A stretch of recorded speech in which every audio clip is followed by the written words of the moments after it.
다니엘서 6장 1절부터 15절 말씀 보겠습니다.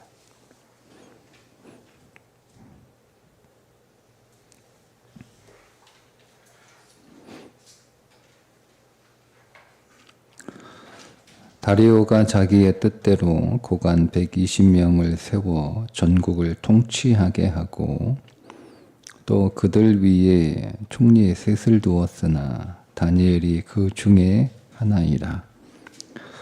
이는 고관들로 총리에게 자기의 직무를 보고하게 하여 왕에게 손해가 없게 하려 함이었더라. 다니엘은 마음이 민첩하여 총리들과 고관들 위에 뛰어남으로 왕이 그를 세워 전국을 다스리게 하고자 한지라.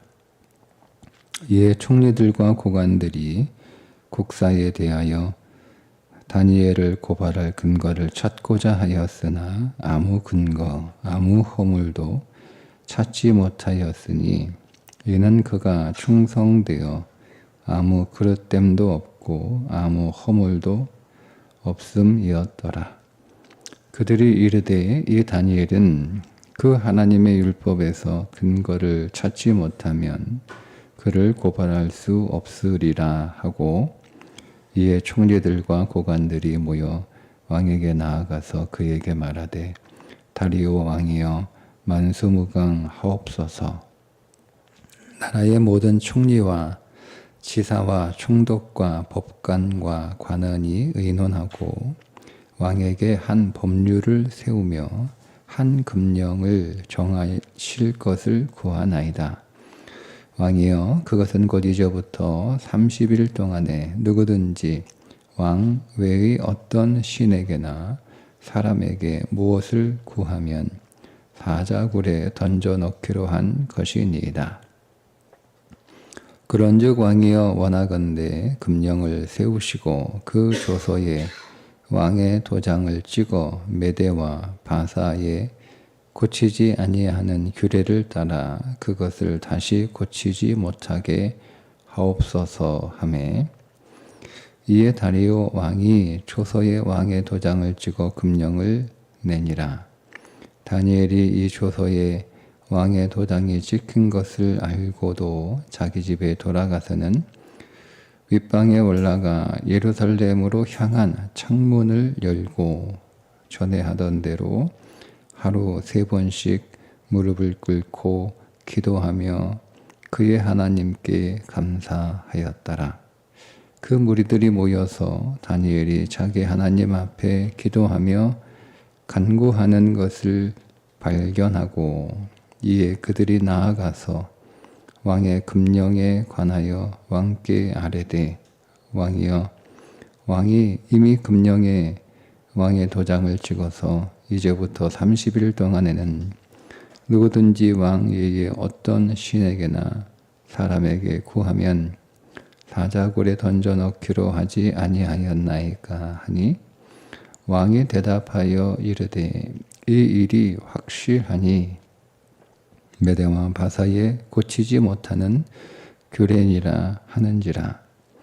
그들이 왕 앞에서 말하여 이르되 왕이여 사로잡혀 온 유다 자손 중에 다니엘이 왕과 왕의 도장이 찍힌 금령을 존중하지 아니하고 하루 3번씩 기도하나이다 하니 왕이 이 말을 듣고 그로 말미암아 심히 근심하여 다니엘을 구원하려고 마음을 쓰며 그를 건져내려고 힘을 다하다가 해가 질 때에 이르렀더라. 그 무리들이 또 모여 왕에게 나와서 왕께 말하되 왕이여 메대와 바사의 규례를 아시거니와 왕께서 세우신 금령과 법도는 고치지 못할 것이니이다 하니 아멘.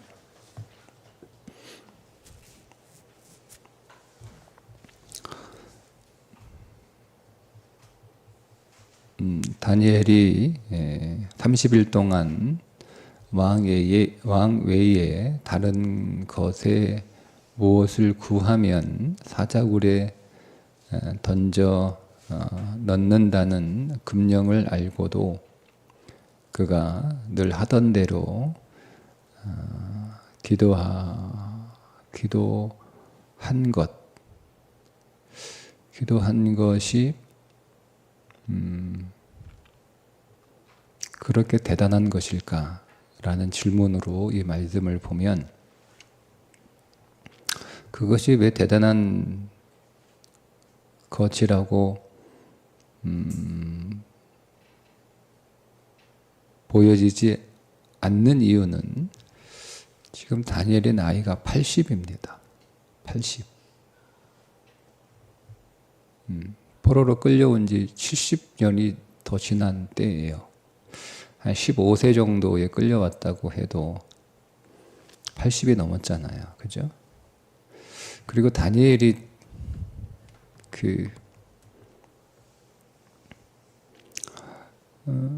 포로로 끌려와서 바벨론에서 출세할 수 있는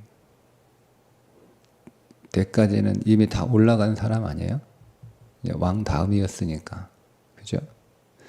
그러니까 그가 바벨론에 포로로 끌려와서 그는 정말로 성공한 인생을 살았던 삶이고, 그리고 지금 나이가 80이 되었어요.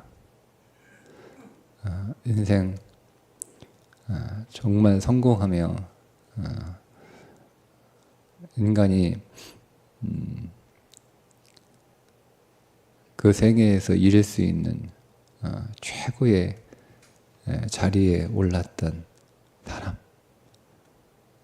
그리고 80이면 많이 살았잖아요.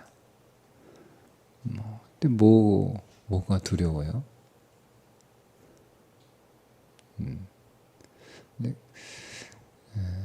그 질문에서 이 말씀을 다시 보면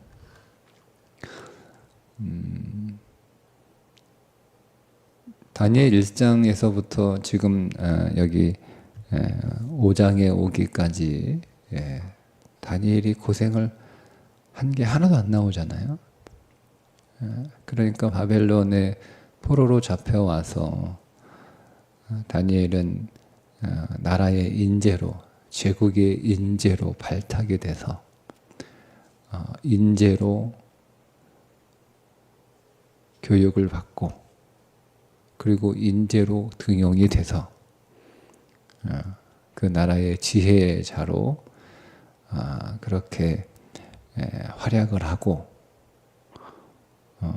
아무도 알아내지 못하는 왕의 꿈을 알아내고, 그리고 그 왕의 꿈을 두 번이나 해석하고, 벨사살에 와서는 아무도 해독하지 못하는 글을 해독하고, 그리고 바벨론 제국의 마지막 나라가 망하는 그날까지 다니엘은 나라의 셋째 통치자. 그러니까 떨어진 게 아니고, 말씀드린 것처럼 벨사살은 섭정하는 아들이었으니까 아버지가 첫째, 자기가 둘째, 다니엘이 셋째였던 거죠. 어쨌든 마지막까지, 제국의 마지막, 바벨론 포로로 잡혀와서 그 바벨론 제국의 마지막에까지 국가 서열 2위의 자리를 이렇게 아주 순탄하게, 아주 탄탄대로 우리의 삶을 살았던 사람인 것처럼 보여져요. 그런데 우리가 그냥 좀 생각을 해보면 절대 그렇게 살았을 일은 없다는 거죠.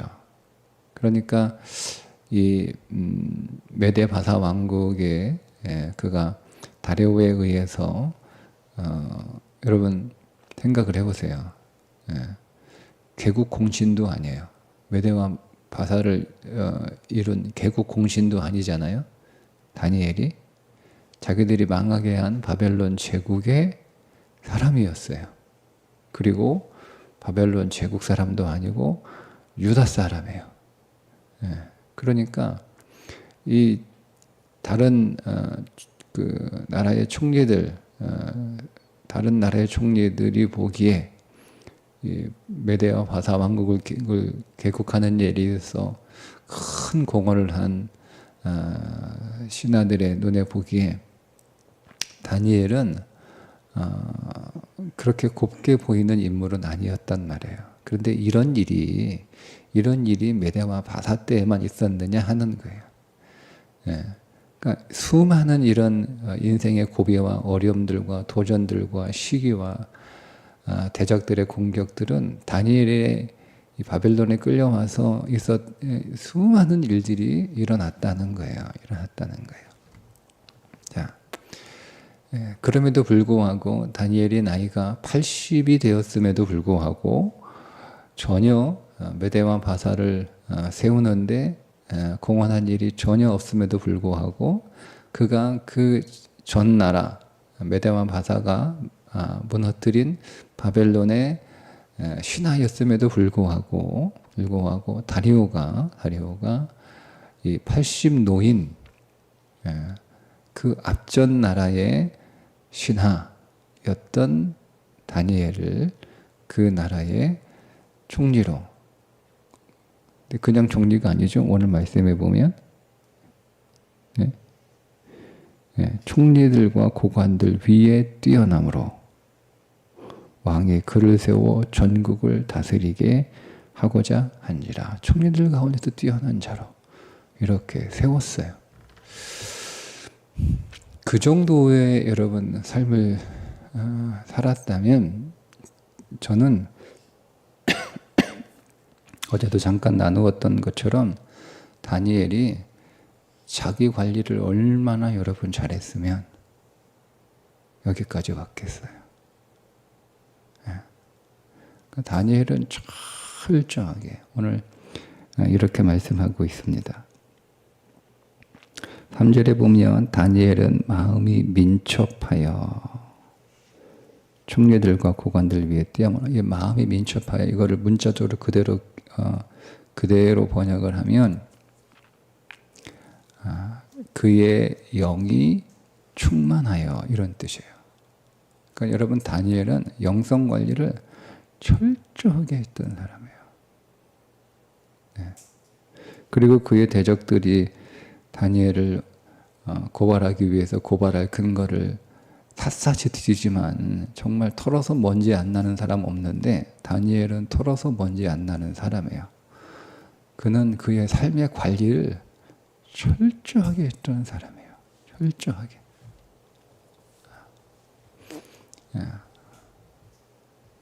그러니까 다니엘은 이 포로로 끌려와서 70년이 넘는 삶을 이국 땅에서 포로로 살면서 그는 매우 철저한 자기 관리의 삶을 살았던 것이 대단한 거예요. 대단한 거예요.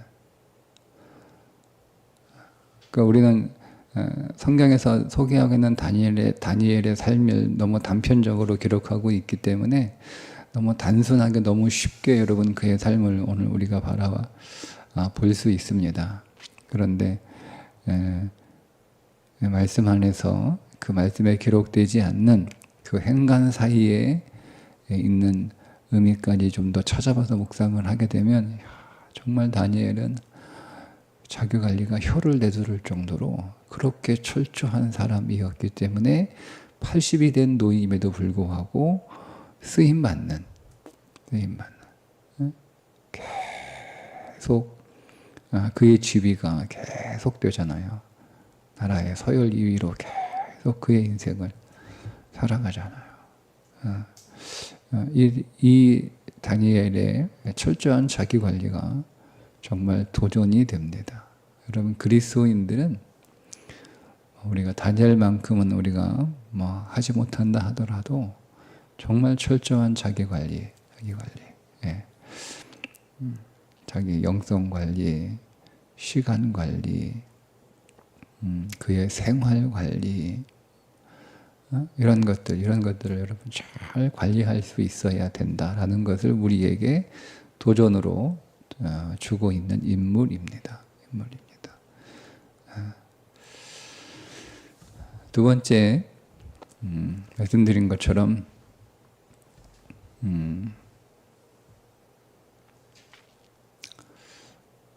왕외에 다른 것에게 구하면 사자굴에 30일 동안 사자굴에 그런 일이 일어나게 되면 사자굴에 넣는다는 금령이 반포되었음에도 불구하고 다니엘이 자기 목숨이 위태롭고 자기 목숨이 어려워진다는 것을 알고 기도했던 그 다니엘의 기도는 무엇이었을까 하는 거예요. 그러니까 단순히 다니엘이 기도하지 말라는 금령이 딱 이렇게 떨어졌는데 그거 무시하고 그러거나 말거나 나는 하나님 앞에 늘 기도한다. 그러니까 대단하긴 한데 우리가 이 말씀을 좀 더 깊이 들여다볼 필요가 있습니다. 다니엘은 무엇을 기도했기 때문에 자기 목숨을 걸고 기도했을까 하는 거예요. 단순히 기도한 그 행위가 우리는 그동안 이 다니엘을 읽을 때 그 기도의 행위에 계속 초점을 맞췄잖아요. 그죠? 네. 근데 여러분 어떻습니까? 우리는 기도를 약속하고 기도를 결정하고 기도를 작정하고도 그렇게 기도하지 못하잖아요. 그죠? 네. 왜 그럴까 하는 거예요. 우리는 목숨의 위협을 받는 것도 아니잖아요. 근데 우리는 그런 것도 아닌데 우리는 기도해야지라고 우리가 어떤 결정을 했는데 기도할 수 없는 상황들이 되면 우리는 기도 접고 그냥 그 상황에 맞춰서 살아가잖아요. 그리고 다니엘서 읽을 때는 나도 다니엘처럼 정해진 시간에 내가 계획한 대로 기도해야 되는데 단순히 다니엘의 기도 행위에 여러분 우리가 이 말씀을 주목해서 보기보다는 다니엘이 목숨을 걸고 기도할 수밖에 없었던 기도의 제목은 무엇이었을까를 좀 더 보면 오늘 우리의 기도 생활에 좀 더 도움이 될 것 같습니다. 9장에 보면 다니엘이 무엇을 기도했는지가 나옵니다. 9장을 제가 미리 좀 읽어보면 9장 1절에 메대 족속 아하수에르의 아들 다리오가 갈대아 나라 왕으로 세움을 받던 첫해 그 통치 원년에 그러니까 시기가 똑같죠? 그죠? 예. 다니엘이 책을 통해 여호와께서 말씀으로 선지자 예레미야에게 알려주신 그 연수를 깨달았으니 곧 예루살렘의 황폐함이 70년 만에 그치리라 하신 것이니라. 3절부터 제가 금식하며 그때부터 다니엘의 기도가 나오는 거예요. 그러니까 이 얘기예요. 9장에 보면 다니엘이 다리오 왕 원년에 예레미야가 쓴 책을 봐요. 근데 그 책에 보니까 예레미야가 이미 기록을 해놨어요. 하나님이 오늘 우리를 징계하셔서 포로로 끌려갈 텐데 70년 만에 다시 돌아올 거라고 하는 글 써놓은 것을 본 거예요. 자기가 70년이 됐단 말이에요. 포로로 끌려온 지. 말씀드렸잖아요. 지금 포로로 70년, 15살 정도의 포로로 끌려와서 지금 나이가 80이 정도 됐다고. 그러니까 지금 자기가 포로로 끌려온 지 70년이 된 거예요. 70년이. 그러면 하나님께서 예레미야 선지자를 통하여 말씀하신 대로 우리가 이제 예루살렘으로 돌아갈 때가 다 되었구나. 그래서 그 말씀을 읽고 예루살렘으로 돌아갈 희망을 품고 하나님 앞에 기도하고 있었던 겁니다. 그러니까 예레미야의 기도의 제목은 예루살렘으로의 귀환, 예루살렘의 회복, 하나님의 나라의 회복에 관한 기도였어요. 그 예루살렘의 회복이, 하나님의 백성이 돌아가는 귀환이, 하나님 나라의 회복이 다니엘에겐 자기 생명보다 중요했던 겁니다. 그래서 다니엘이 하나님 앞에 기도하는데 얼마나 절박하게, 얼마나 하나님 앞에 간절하게 기도했는지, 그의 기도의 모양을 6가지로 내게 하는데 그 가운데 하나가 무릎을 꿇고 기도했다라고 하는 기도의 자세가 나와요. 그 당시 일반적으로 사람들은 서서 두 손을 들고 기도합니다. 그게 유대인들의 일반적인 기도 모습입니다. 그런데 뭐 꼭 그렇게만 기도했던 건 아니지만 다니엘은 하나님 앞에 무릎을 꿇고 기도합니다. 오늘 말씀에 보면. 그러니까 무릎을 꿇다라고 하는 것은 그만큼 다니엘에게는 그 기도가 간절했다는 거예요. 그만큼 그 기도가 다니엘에게는 절박했다는 거예요. 그러니까 다니엘에게는 이거예요. 예루살렘의 회복이 자기의 생명이고 예루살렘이 회복되지 않는 것이 곧 자기의 사망인 거죠. 그러니까 금령이 떨어져서 왕외에 30일 동안 다른 것에 뭔가를 구하면 사자굴에 던져 넣는다는 것을 알면서도 다니엘이 창문을 다 열어놓고, 오늘 우리 성경은 창문을 마치 하나 이렇게 열어놓은 것처럼 되어 있는데 복수로 되어 있습니다. 2층에 있는 모든 창문을 다 열어놨어요. 숨어서도 할 수 있잖아요. 남모르게 할 수도 있잖아요. 그죠? 근데 뭐 창문을 다 열어놓고 보란 듯이 이렇게 기도했던 이유가 거기도 메시지가 있는 거, 다니엘에게, 우리에게 주는 메시지, 성경이.